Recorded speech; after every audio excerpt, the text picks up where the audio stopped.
So let's see how the Roborock Saros Z70 with the robotic arm is going to vacuum up this floor. I do have a piece of paper and a shoe. Okay, it's going to undock itself. It can leave the mop pads at the base station. So it can auto detach the mop pads and then reattach them when it needs to mop. So there it left them at the base station. And now it's going to travel to the room and start vacuuming only. So I do have the trash can over there, and I've got the shoe safe zone right there. So hopefully it's going to pick the shoe up, put it into the shoe storage area. We do have a ball here. Now it doesn't always pick these things up.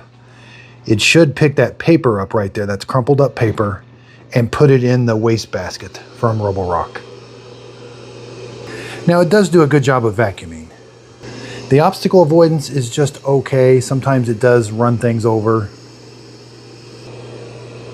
So hopefully it can identify that ball and not run it over. I would like it to stay a little bit farther away from that ball.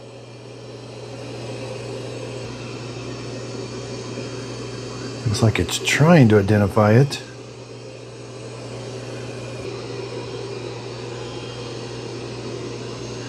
And since it has LiDAR navigation, it is going to vacuum in nice straight lines.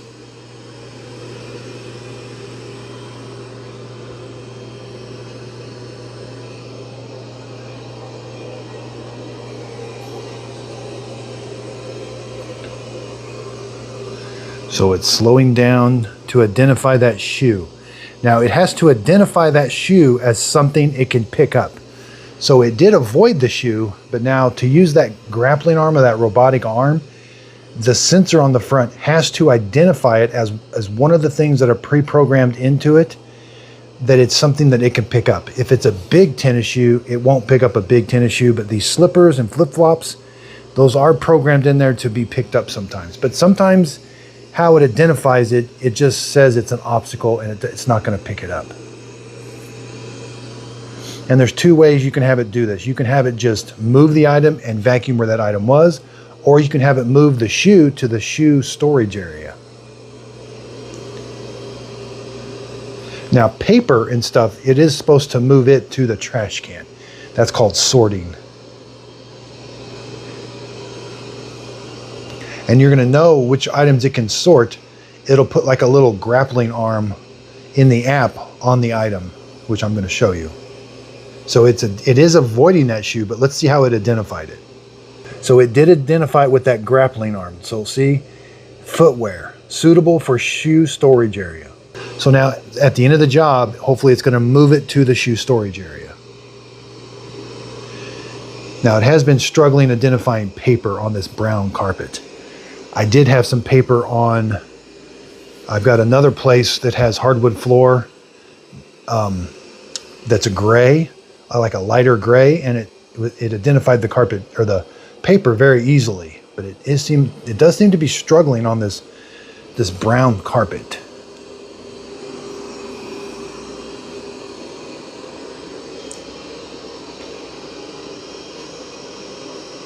Let's hope it at least avoids it. Nope, it didn't. Yeah, maybe on the next pass, but you would like it to stay away from that. At least avoid it.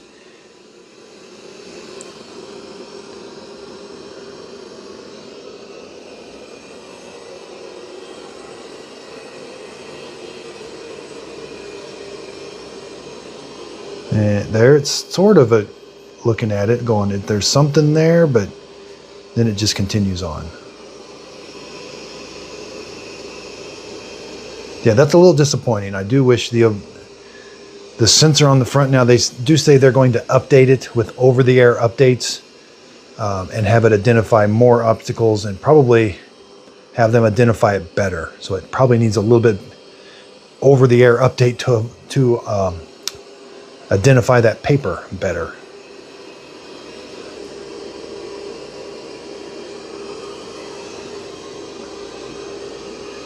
Now, so far in the room, it's only identified that shoe. It didn't identify the ball, and it only identified the shoe. Okay, so it says it's going to start the follow-up cleaning. Unable to reach the target. Returning to the I do hear that a lot sometimes. I'm not sure why. And we can see there's my shoe safe area, the shoe safe zone, and there's the trash receptacle.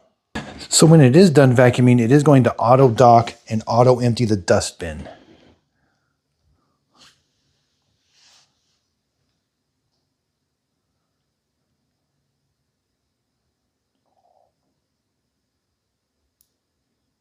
Dustbin.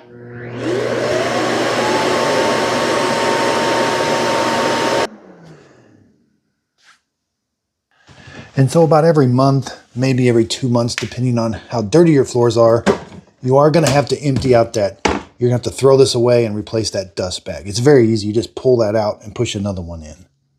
And so under the robotic arm settings, you've got this follow-up cleaning. During cleaning, the robot will move the items on the floor to the cleaned area. And then you've got automatic sorting, which is after. During cleaning, the robotic will put fabric, socks, and balls, other items on the floor in the storage zone. After cleaning, the robotic arm will put shoes and slippers in the storage zone. All right, I'm going to do one more cleaning. I moved that paper ball, and in the robotic arm settings, I turned the follow-up cleaning off, and I only have automatic sorting turned on.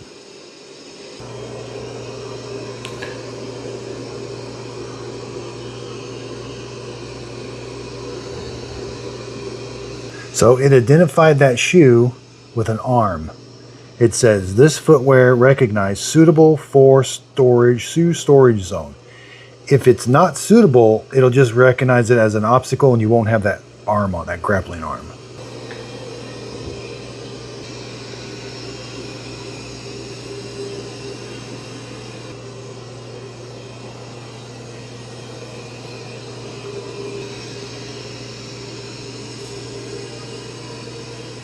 Okay, so I made the paper bigger. Maybe it was crumpled up too much. Okay, there, maybe it's identifying it.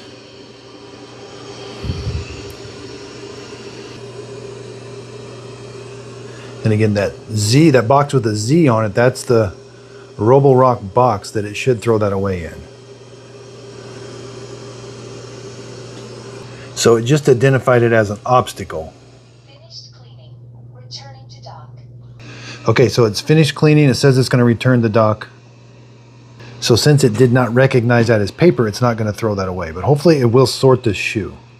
And so it's going to return to the dock, auto empty, and then it's going to sort at the end of the job. It'll come back and sort that shoe.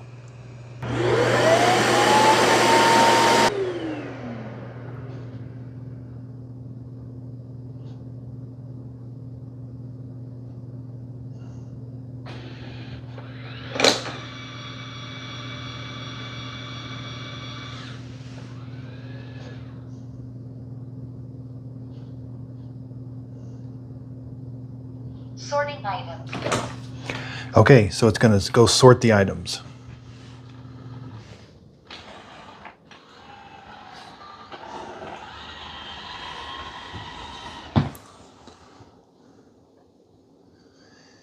Now this can take a little bit. Sometimes it has to position itself 2 or 3 times around it. And sometimes it'll pick it up, set it back down, and then reposition it because it's got to get that robotic arm just right.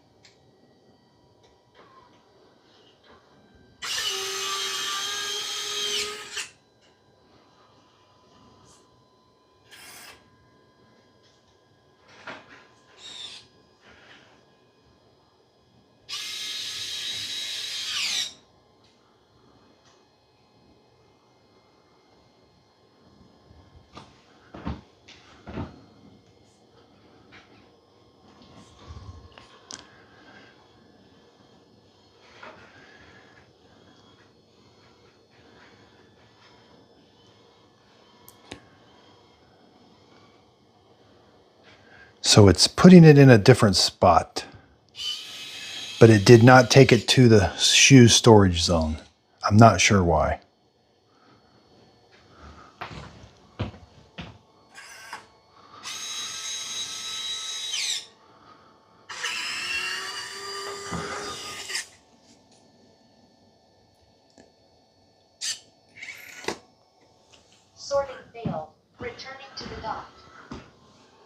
All right, sometimes it gives us a reason. Click on the object. No item found, sorting ended. I'm not sure what that's all about. Okay, obviously this is a generation 1.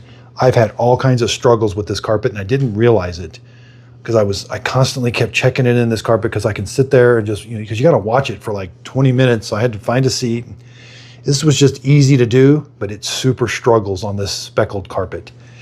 The minute I went over to this linoleum, it like shines. But for some reason, maybe I need to move the, I don't know why, the shoe storage area is really tricky. I have had the hardest time with that to work. The throwing away of trash, well, it's very limited on the trash. It's crumpled up paper balls. I haven't got it to pick up a toy yet. Again, that sensor, they have to program what it recognizes. So it's going to pull up to an obstacle. It's going to like scan it, and then it's going to verify it against its internal database. And if it's not something that it easily recognizes, it's going to say, it's just an obstacle, just go around it. It's not going to put a little grappling arm. I actually had to buy, we don't have these slippers normally, but I saw these in the video of the ad, and that's why I bought these slippers. It did do my Under Armour ones that I have, but it will not do regular tennis shoes. And I wish they say there's like 50 items it identifies. Well, what are those 50 items? I mean, all I got to go by is the ad. And so in the ad, it shows, oh, it definitely doesn't recognize balls. I mean, those don't seem to be too hard, but. Now I have noticed the battery life is just a little bit diminished. They say that robotic arm doesn't take up a whole lot of room, but I do notice when that robotic arm is working, it does not clean as much, but you would expect that for that to use some juice and not be as powerful as this is going to be comparable to the Saros Z or the Saros 10R. Yeah, this is what it's comparable to without the robotic arm. Again, generation 1, they do say they're going to be doing over-the-air updates. Now, I've had this for 2 months. My first unit, I had to send back the power plug where you plug it in the back. One of the pins had recessed. Unfortunately, it wasn't just the power cord. I had to exchange the whole unit. So that took a couple weeks. The Roborock customer service was very good, but it's long because you can tell you're dealing with somebody overseas. You end up in an email thread, and so you'll email them during the day, then they look at it at night, they email you the next day. So it's kind of this cycle that takes a while, but they were very good. I do recommend ordering it on Amazon. Their return policy is a little easier. You just box it up, send it back within 30 days if you don't like it. But I did order this off the Roborock website, and you got to go through the Roborock customer support when that happens. Now, this does have, I think, a 1-year warranty. But again, the Roborock customer support was relatively good. It just took a couple weeks. I had to send this one back. They did give me a UPS label. I had to take it to the UPS store. And then it took 3 or 4 days for it to get there, inventory it, and then they finally sent me another one, and that took another week, by the time I got it. So, and I was almost going to send this one back. I thought, there's just something wrong with it, because I had it at the studio with the gray floors and the gray carpet. It did amazing. And I never realized that it needed to be, that this was bad, because I was about an hour away from sending it back. I've got several fail videos of it just can't pick stuff up. It runs over balls, it runs over obstacles. So for some reason, I think that's really common, but I'm not sure. We got it all through our house, so it's really going to struggle here. I do like this concept, but again, super limited on. It's never going to pick up cables. Miss Fiona is sensing somebody. Oh, UPS is here. Speak of UPS, they're here, and she does not like the UPS truck. Are they bringing another robot? No. I can't let you out. So with the cost of $2,000, this makes a hard buy. I mean, a hard one to buy when the robotic arm is very limited on what it can do. Now, I did give it a Just a Dad sticker seal of approval. User interface is good. It's a good cleaning robot. It's got all the advanced features. The side brush extends. The mop pads go up and down. You can remove them. It's very good as far as an actual cleaning robot. It's this robotic arm, which probably adds $500-600 to the price tag. As this price comes down, I think it will be, it'll be a closer buy, but I'm just not sure about that robotic arm. It seems a little overhyped of how limited they made it. And again, I was telling you before, if you don't interrupt me, I don't think it'll ever do power cords because, if a cable's laying on the ground, it doesn't know if it's laying on the ground or plugged in. So it's not going to grab it, and it could cause a fire if it unplugged it. So there's going to be a lot of things that it's going to be limited on. Even the shoe size, it's very small slippers and stuff. So she wants to go out. So I will put a link to it in the show description notes. I also, in my link, I have a list of all the robots I do recommend. If you purchase the product using my link, the product doesn't cost you anymore, but I do get a small commission from the sale. It is a way of helping support my channel. That way I can continue to give you these honest reviews. This review, I'm going on right at 5 hours of sitting, watching, filming. Now, I love what I do, but I do appreciate everybody's support. If you do use those links, it does help. It does help provide an income to me. I get paid by YouTube and from the ads in the very beginning if somebody watches that, and also the links if somebody purchased my product through the link. So I really do appreciate that. I try to give as honest an opinion as I can. This thing, do I want to say it's completely overhyped? I don't want to categorize it as that yet, because they can do over-the-air updates. So, and they have said they will. Again, it's been 3 months, 2 months. I haven't seen an over-the-air update yet, other than when you take it out of the box. So, but they could throw down a huge update and this thing's picking up regular shoes and this and that. So, again, she finally gave up. Yeah. So, I love, the Roborock app's good. I mean, there's so many good things about this. It's just the robotic arm is limited. So again, I really do appreciate everybody's support. If you could, please like and subscribe, and thanks for watching.